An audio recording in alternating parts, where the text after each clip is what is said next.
We're smack dab in the middle of a 14-day repositioning cruise. Yeah, and we're still trying to figure out if this is something that we're going to try again or if we're over it. So stick around and find out. Welcome to Retire to Roam. I'm LJ. I'm Russell. We're retired, traveling full-time. On a budget and loving every minute of it. So the first thing we need to do is probably define what a repositioning cruise is if you have not heard of one before. You're on one continent and then you're taking either in the spring or the fall, most cruise lines repositioning their fleet or whatever. So it'd be like, we're going from Spain to the United States. And there's some that go from, depending on what time of the year it is, they'll go from Europe down to South America. It's just, you got it. And then there's Trans-Pacific, from the United States over in the Southeast Asia. So you just kind of got to look and see what the itinerary is, where you want to go. Typically a cruise, let's just say, for example, would start in Miami and would end in Miami, and that's not what a repositioning cruise does. It might start in Miami, like Russell said, and end in Tokyo or wherever. So repositioning cruises are definitely different than what a regular cruise is. Yeah. You are on your own as far as getting back to your original stop. If you left Miami and went to Tokyo and got off, then the cruise ship is not going to bring you back to Miami. You're on your own to get there. Yeah. So that's what a repositioning cruise is. Mm-hmm. And typically the prices are a little bit better. Yeah, they're less expensive to do a repositioning cruise. As the pros of a repositioning cruise is you can definitely use it as a form of, it includes all your transportation, accommodation, your meals and entertainment. And as far as that versus flying, there's no jet lag, I don't feel like. Unless you're going, west to east, then you do the time change or whatever. But other than that, there's no jet lag. Ports, you're able to see some ports on our particular cruise that we're on right now. We stopped at 3 different ports, actually 4, and we had several sea days, 8 sea days, I guess. 8 straight sea days in a row, which some people may not like that. I thought it was pretty relaxing. So yeah, so that to us, we like the slower pace. We don't like having to get off the ship every single day at a new port and get out and explore it. Obviously, you don't have to, but I feel like on a cruise ship, if you're stopped at a port, you're almost obligated to get off and see that place if you've not been there before. So we liked the sea days, and that was kind of enjoyable for us. Another pro is entertainment. There's all kinds of entertainment on the ship for free. Anything from trivia to full-fledged performances, like Broadway type shows. Yeah. So, and that's all included in your price. So that's great. And another pro I would say is you're having your room cleaned every day. Which is great. You get up in the morning, you go eat breakfast, you come back, your room is clean, your bed is made, and that's been very nice. Yeah, so that's been really nice. Yeah. Now we're going to go on to the cons of the repositioning cruise, and some people may like it, some people may not, but it's a slow pace. It's a very slow pace. It's not like you're going to be there, across the ocean in the next day or whatever. It takes a while. Yeah, we listed slow pace as a pro and a con. It just really depends on you and what your preference is. For us, it's definitely a pro, but for some, it may be a con. We've heard people on the ship making mention that this is miserable, 8 days at sea, not being able to get off the ship. Seasick. Yeah. And so for us, it's been great. Another con, I would say, is the Wi-Fi. And if you're not familiar with cruise ships, Wi-Fi is not free. It is quite expensive. You have to pay for it if you want it. Yeah. And, if you're on a 2 or 3 day cruise, it might not be that big a deal. But if you're on a 14-day cruise, then it might be something that you actually need to look at. Yeah. And we did. And we actually went with a plan, an eSIM called GigSky.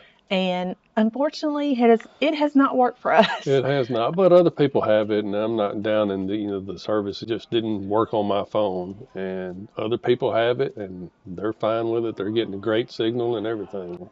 So again, it has not worked for us. So it might be worth it for you to pay for the more expensive onboard Wi-Fi, which apparently works fairly well from what we understand. Yeah. But we'll put some of the prices here on the screen right now. Like we said, it's pretty expensive. Yeah, So you can do it by the day, or if you do it for the whole entire voyage of the 14 days, it's pretty expensive. another con is the cruise ship industry is a well-oiled machine in temptations. There's a lot of things on the cruise ship that you can spend extra money on and spend money before you realize it. There are specialty coffee shops, specialty restaurants, there's casinos, there's spa treatments, um, Excursions. excursions, all kinds of things. And the ports we have visited allowed us not to have to purchase an excursion, Yeah. but there may be ports that you really have to in order to get away from the ship. It just depends on where you're at. So that's something that you need to research before you book a cruise. Yeah. Look at where it's stopping. Find out if it's areas that you can visit without having to pay for an excursion, if that's something you're looking to do and not spend extra money. Yeah. As far as the specialty dining, there's some really nice dining rooms on Yeah. the ship, but we've not been, I mean, we're not starving No, by you got not the visiting buffet, those. you got different, there's all kinds of free food, you Yeah, don't, I mean, but if it's your thing that you want to get on there and, do the $50 a plate per person or yeah. whatever steakhouse excursion, knock yourself out. But we're budget travelers, so we're doing everything free. The buffet's fine. I'm telling you, you can find whatever you want to eat on the buffet or Another the your time dining that you do. Another thing you can spend money on are pictures. Everywhere you go, they're trying to take your picture, and you can also do a lot of shopping on the cruise. If you've never been on one, you will be surprised to find out that there is a whole floor dedicated, at least on this ship that Yeah. we're on, to shopping, including everything from diamond jewelry to clothing, Rolex Rolex watches. watches, cigarettes, Yeah. alcohol, anything that you'd want to purchase, you can probably find it on the ship. Well, and they also got like an art gallery or whatever, and then they Yeah, have every other day they'll have like an art auction or yeah, whatever. So yeah. it's just whatever you want to spend it on, you can spend it here. Okay, so you're looking at repositioning cruises and you might wonder, well, where do I find these things? I've never heard of them. Where do I go to look for one to see if this is something we might be interested in? The website that we used was repositioningcruises.com. You can also use, Vacations to go. Uh, vacationstogo.com, and you just put in where you want to go. If you have your own favorite ship, where it wants to, you can do all kinds of filtering. I mean, you can sort it by transatlantic or transpacific or world cruises. It's all on there.